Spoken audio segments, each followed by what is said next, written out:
প্ৰথম আহিছে লক্ষণ তৃতীয় স্কন্ধত সৰ্গ সৰ্গ হৈছে আদি সৃষ্টি প্ৰলয়ৰ পাছত প্ৰভু ভগৱন্তই এই কোটি কোটি ব্ৰহ্মাণ্ডৰ কেনেকৈ সৃজন হ'ল তাৰ বিষয়ে সুন্দৰভাৱে বৰ্ণনা পাব তৃতীয় স্কন্ধ লক্ষণ সৰ্গ চতুৰ্থ স্কন্ধ বিসৰ্গ ব্ৰহ্মা আদিৰ দ্বাৰা এই সৃষ্টি কাৰ্য কেনেকৈ বিস্তাৰ হ'ল সেকেন্ডাৰী সৃষ্টি যিটো সেয়া নাম দিছে বিসৰ্গ চতুৰ্থ স্কন্ধত আপোনালোকে পাব পঞ্চমত লক্ষণ হৈছে স্থান ভূগোল আৰু খগোলৰ বিষয়ে গ্ৰহ নক্ষত্ৰৰ বিষয়ে জানিবলৈ অধ্যয়ন কৰিব লাগিব পঞ্চম স্কন্ধ ষষ্ঠ স্কন্ধ লক্ষণ হৈছে পোষণ প্ৰভু ভগৱন্তৰ জীৱসমূহ কেনেকৈ পোষণ কৰে তাৰ বিষয়ে চিত্ৰকেতু উপাখ্যান বৃত্তাসুৰ বধ অজামিল উপাখ্যান বিভিন্ন সুন্দৰ উপাখ্যানৰ দ্বাৰা বৰ্ণনা কৰিছে আৰু সপ্তম স্কন্ধ যি আজি আমি আলোচনা কৰিম লক্ষণ হৈছে উতি উতি মানে বাসনা সংস্কৃতত 15টা অধ্যায় আছে সপ্তম স্কন্ধ তিনি ধৰণৰ বাসনা বুজাবলৈ 15টা অধ্যায় লৈছে 5টা অধ্যায়ত দৈবিক বাসনাৰ কথা বুজাইছে প্ৰহ্লাদ চৰিত্ৰৰ দ্বাৰা 5টা অধ্যায়ত আসুৰিক বাসনাৰ কথা বুজাবলৈ গৈ কাহিনী আনিছে হিৰণ্যকশিপু আৰু হিৰণ্যাক্ষৰ আৰু 5টা অধ্যায়ত মানৱীয় বাসনাৰ কথা বৰ্ণনা কৰিছে য'ত বৰ্ণাশ্ৰম ধৰ্মৰ কথা আছে যদিও সংস্কৃত ভাগৱতত আছে অনুবাদ কৰোঁতে বৰ্ণাশ্ৰম ধৰ্মৰ কথাখিনি অনা নাই কিয়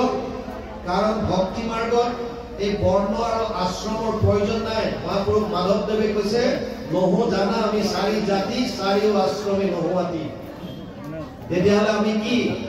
আমাৰ কি জাতটো কি কোন জাতিত পৰিম দাসৰ দাস তাৰ দাসত হৈ লোৱা তুমি স্বামী আমি তোমাৰ দাস আমাৰ এটাই জাতি সকলো ভকত আমাৰ মাজত উচ্চ নিচ নাই এইকাৰণে বৰ্ণাশ্ৰম ধৰ্মৰ কথাখিনি অনুবাদ কৰা নাই অষ্টম স্কন্ধ লক্ষণ হৈছে মনন্তৰ মনু আৰু মনুপুত্ৰসকলৰ বিষয়ে সুন্দৰভাৱে বৰ্ণনা কৰিছে অষ্টমত নৱম স্কন্ধ ঈশানু চন্দ্ৰবংশ সূৰ্যবংশৰ বিভিন্ন ৰজা মহাৰজাৰ বিষয়ে জানিবলৈ ইচ্ছা কৰিলে আপোনালোকে অধ্যয়ন কৰিব লাগিব নৱম স্কন্ধ দশম স্কন্ধ লক্ষণ হৈছে নিৰোধ 335টা মূল অধ্যায়ৰ 90টা অধ্যায় আছে দশমত ভগৱান কৃষ্ণৰ জন্মৰ পৰা বিভিন্ন লীলা এই দশম স্কন্ধত সুন্দৰভাৱে বৰ্ণনা আছে 90টা অধ্যায় থকাৰ কাৰণে 3টা ভাগ কৰিছে আদিছোৱা মধ্যছোৱা আৰু বিশেষছোৱা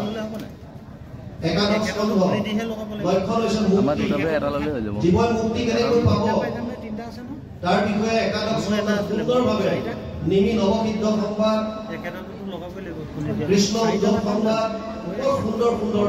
তত্ত্ব কথাৰে ভৰি আছে একাদশ আৰু দ্বাদশ স্কন্ধ লক্ষণ হৈছে আশ্ৰয় হৰণ কত্ল যদিও 10টা লক্ষণ ভাগৱতত বৰ্ণনা কৰিছে পুনৰ বুজি লওক ভাগৱতত যদিও 10টা লক্ষণ বৰ্ণনা কৰিছে 18,000 শ্লোক আছে মূল উদ্দেশ্য হৈছে এটা আমি বিলাকে আশ্ৰয় ক'ত ল'ম হৰণ ক'ত ল'ম এই দশম লক্ষণটো শুদ্ধ ৰূপত প্ৰতিপন্ন কৰিবৰ কাৰণে বাকি 9টা লক্ষণ বৰ্ণনা কৰিছে দশমটো বিশুদ্ধাৰ্থম নৱানি লক্ষণম বৰ্ণয়ন্তি মহাত্মান স্মৃতেন অৰ্থেনজাঞ্জসা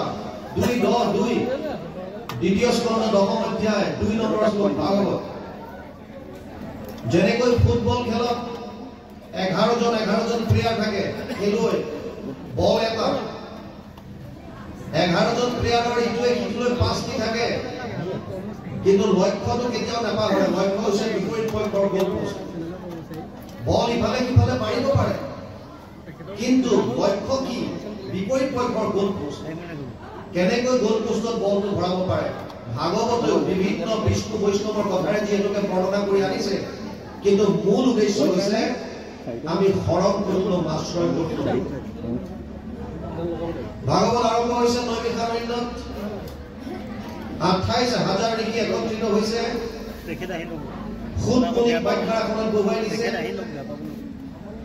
28,000 ঋষিৰ ভিতৰত যিজন কথামৃত ৰসস্বাদ কুশল শৌনক অব্ৰবীত পদ্মপুৰাণ উত্তৰখণ্ড ভাগবত মাহাত্ম্য প্ৰথম অধ্যায় 3 নম্বৰ শ্লোক যিজন কথামৃত পান কৰাত কুশল সেইজনক কৈছে শৌনক শৌনকে প্ৰশ্ন আগবঢ়াই দিছে আৰু ভাগৱত আগবঢ়াইছে শৌনকে কৈছে খুদমুনিক শৌনক বদতি শুনা ভূত মহামানী পৰম পাতকী কলি পাইলে হেন জানি আৰম্ভিলো যজ্ঞাসী সহস্ৰ বছৰ হোম ধুমে ধূম্ৰ বৰ্ণ ভৈলা কলেবৰ যিটো কৰ্ম কৰোৱাত নাহিব বিশ্বাস আপোনাৰ আয়ুষ কৰিলো ব্যৰ্থে না হে খুদমুনি কলিযুগৰ মানুহৰ ভয়াবহতাৰ কথা লক্ষ্য কৰিয়ে আমি হাজাৰ বছৰ যজ্ঞ কৰিছিলো উদ্দেশ্য কলিযুগৰ মানুহৰ কল্যাণ সাধন কিন্তু হাজাৰ বছৰ যজ্ঞ কৰি শৰীৰ ধোঁৱা বৰণীয়া কৰি দিয়াৰ পাছতো একো ফল নাপাওঁ সেইকাৰণে প্ৰশ্ন আগবঢ়াই দিলে তত্ৰ তত্ৰ অঞ্জস আয়ুষ্মান ভৱতা ইয়াত বিনিচিতম পুংসাম একান্তত শ্ৰেয় তদ না সঞ্চিতো অৰ্হসি 1:1:9 প্ৰথম স্কন্ধ প্ৰথম অধ্যায় 9 নম্বৰ শ্লোক ভাগৱতত শৌনকে প্ৰশ্ন আগবঢ়াই দিলে পুংসাম একান্তত শ্ৰেয় কলিযুগৰ মানুহে আটাইতকৈ কৰিবলগীয়া শ্ৰেষ্ঠ কৰ্মটো বা মাৰ্গটো মানে আমি পৰম আনন্দ লাভ কৰিবলৈ ভগৱানক পাবলৈ কৰিবলগীয়া শ্ৰেষ্ঠ কৰ্মটো কি লগতে শৌনকে এটা কথা বুজাই দিছে পুতক প্ৰথমেই হে খুদমুনি কলিযুগৰ মানুহৰ কিছুমান লিমিটেশনস আছে সীমাবদ্ধতা আছে যদি খুদমুনিয়ে কৈ দিলেহেঁতেন যদি কলিযুগৰ মানুহে আনন্দ যদি বিচাৰিছে তেতিয়াহ'লে তেওঁলোকে হাজাৰ বছৰ তপ কৰিবলৈ কোৱা হাজাৰ বছৰ যজ্ঞ কৰিবলৈ কোৱা এইটো অসম্ভৱ কাৰণ প্ৰায়ে না অল্পায়ুষ সভ্য কালস্মিন যুগে জানা মন্দ সুমন্দ মদয় মন্দ্য ভাগ্য হি উপদ্ৰতা 1:1:10 প্ৰথম স্কন্ধ প্ৰথম অধ্যায় 10 নম্বৰ শ্লোক ভাগৱত তাত কৈছে কলিযুগৰ মানুহৰ আয়ুষ 100 বছৰ মাত্ৰ মই আইতা লাগলে দি দিম এই 100 বছৰ আয়ুষ প্ৰলাদে দৈত্যক কৈছে আপোনালোকে পিছত পাবগে আধাটো বুজাবতে যায় আধা 20 বছৰ বাল্যকালত গ'ল 20 বছৰ জৰা অৱস্থাত যায় জীৱন অৱশেষ আয়ু থাকে যুৱকালত কিয় কাম ক্ৰোধ লোভ মোহ অজ্ঞানতাত পাৰ কৰাই দিও সেইকাৰণে এনেকুৱা উপায় দিয়া